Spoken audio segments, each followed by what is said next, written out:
So it seems like this week is all about locking rates. So today I want to talk to you about when you can lock your rate when you're buying a home.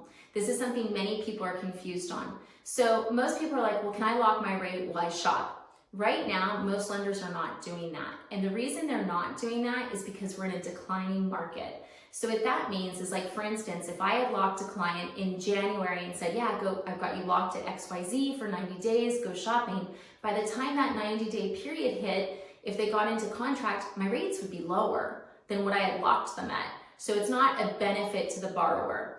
With a purchase, once you're in contract is when you're going to be locking. I generally suggest that you lock within the first 2 weeks so that if you don't want to be in a position, if you saw my video on Tuesday, where you're towards the end and the lender's locking you and you can't even switch lenders and it's a rate higher than you thought. You really want to make sure you lock in those first 2 weeks so that you're safe and secure and you know what's going to happen. It takes a lot of anxiety away from the entire process. Okay, so for instance, I generally lock if you like it, lock it has always been my motto, because I don't want you guys in a position where you're waking up in the middle of the night and you're like, what if rates go up? If you like it, lock it.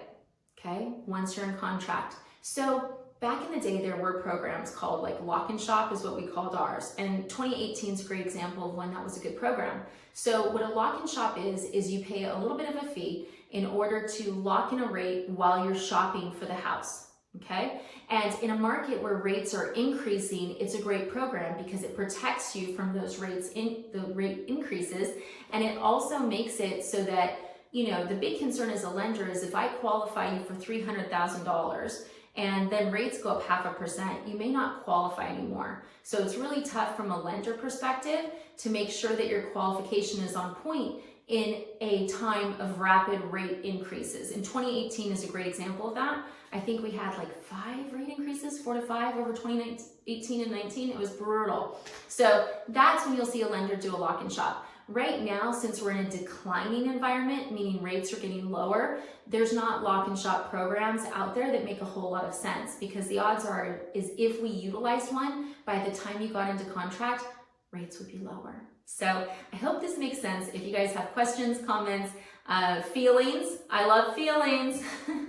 Please feel free to reach out. If you want to chat, please schedule a link on my calendar. My email is just, it's brutal now, guys. It's brutal. So if you send me an email and I don't respond for a week, it is not because of you. It's not because I'm ignoring you. It is literally because since my email is public, I get every single type of spam you could ever imagine. I have people trying to sell me office filters. Like, it's out of control. So please schedule a link to chat. But if you want to lock your rate, it's best to do it once you're in contract, because we're in a declining environment.